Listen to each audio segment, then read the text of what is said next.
ఈరోజు వైసీపీ మూకలని కూడా రోడ్డు మీదకి వచ్చి అదే హింసా రాజకీయాలని బయటకు మళ్ళా తీసుకొస్తాము, లేకపోతే హింసా రాజకీయాలను ప్రేరేపిస్తాము, లేకపోతే బయటకు వచ్చి 2029లో రపారపా కోస్తాము, ఇలాంటి పదాలు చాలా ఎక్కువగా వినిపిస్తున్నాయి. వీళ్ళందరికీ ఒకటే చెప్తున్నానండి, ఇక్కడ మీ ఆటలు సాగు. ఇక్కడ ఉన్నది చంద్రబాబు నాయుడు గారు, ఎన్డీఏ కూటమి. ఎట్టి పరిస్థితుల్లోని కూడా లా అండ్ ఆర్డర్ ప్రాబ్లం వచ్చినా, జనాల్ని రెచ్చగొట్టే పరిస్థితుల్లో మీరు ఎటువంటి వ్యాఖ్యలు చేసినా, అదేవిధంగా ఆడబిడ్డల్ని అవమానకరంగా మాట్లాడినా ఎట్టి పరిస్థితుల్లోని టాలరేట్ చేసే ప్రసక్తి ఉండదు. దానికి తగ్గ మూల్యాన్ని కూడా మీరు కూడా చెల్లించుకుంటారు. దీనికి కొంచెం జాగ్రత్త పడాల్సిందిగా వైసీపీ మూకలకి చెప్తున్నాం.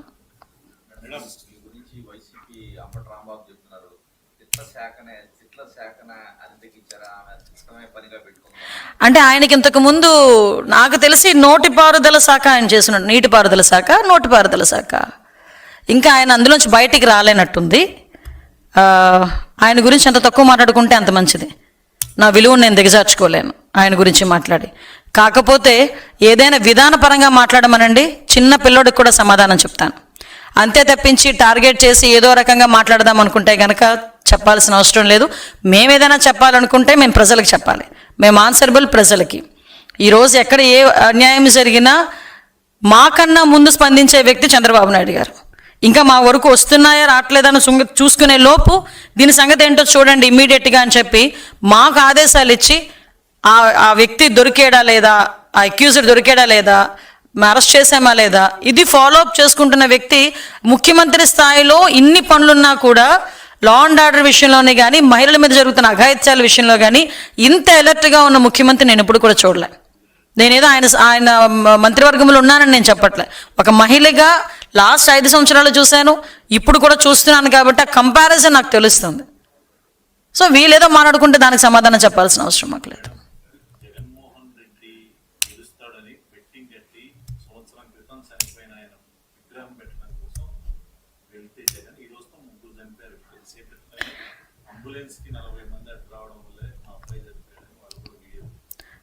దారుణం అండి, ఎంత దారుణం అంటే నేను మొన్న కూడా ప్రెస్ మీట్లో చెప్పాను, రాజకీయ నాయకులు అనేసరికి వాళ్ళకి మాకులాగా అంటే మీరేమవుతారు అంటే రాజకీయ నాయకులు అవుతా ఉంటే ఇప్పుడు మేము ఉన్నామండి మాట్లాంటి వాళ్ళు, మీరేంటి మీకు ఇన్స్పిరేషన్ అంటే ఒక జయలలిత గారి పేరు, ఒక మమతా బెనర్జీ గారి పేరు, లేడీస్ గురించి మాట్లాడుతున్నా, లేకపోతే ఒక నరేంద్ర మోడీ గారనో, లేకపోతే ఇంక పాత వాజ్పేయి గారు, ఇలాంటి పేర్లు మేము చెప్పుకుంటాం.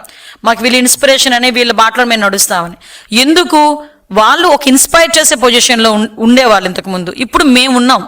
అటువంటిది మా దగ్గర నుంచి ఏ పదం వస్తుంది దాన్ని ఫాలో అవటానికి, గుడ్డిగా ఫాలో అవటానికి కొంతమంది అభిమానులు ఉంటారు. అటువంటి పొజిషన్లో మేము ఉండేటప్పుడు మా మాట, మా చేతలు, మా బాడీ లాంగ్వేజ్, మనం వెళ్ళే ప్లేసు, ఎందుకు గురించి వెళ్తున్నామో ప్లేసు, ఇవన్నీ కూడా జనాలు పరిగణలోకి తీసుకుంటారు. ఈరోజు ఏదో ఒక మంచి పని చేసి చనిపోయిన వ్యక్తికి ఏదో విగ్రహం పెట్టారంటే అది వేరే విషయం. విగ్రహం పెట్టుకుంటారా స్వ విషయం.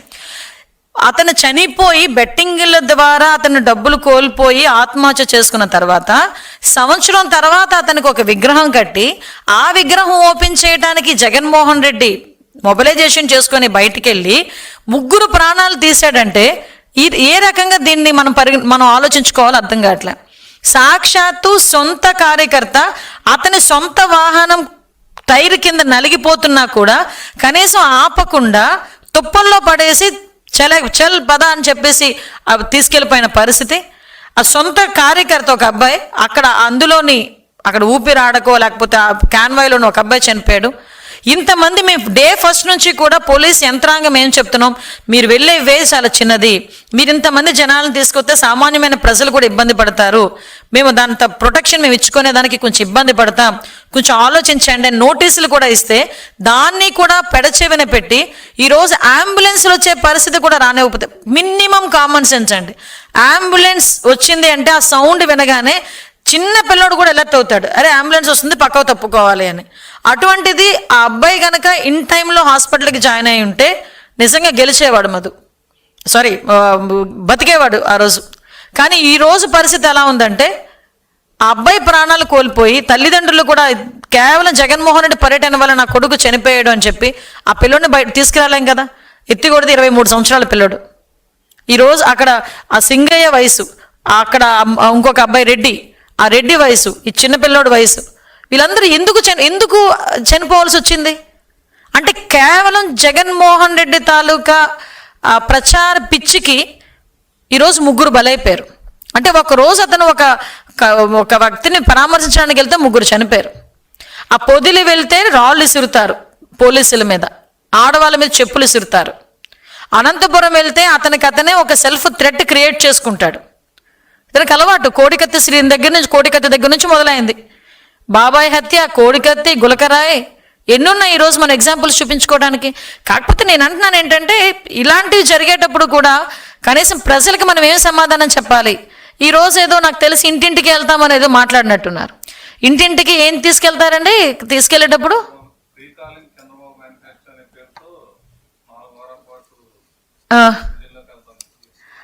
ప్రజలు కూడా చెప్తారన్నమాట, again we're calling Chandrababu Naidu గారు అని.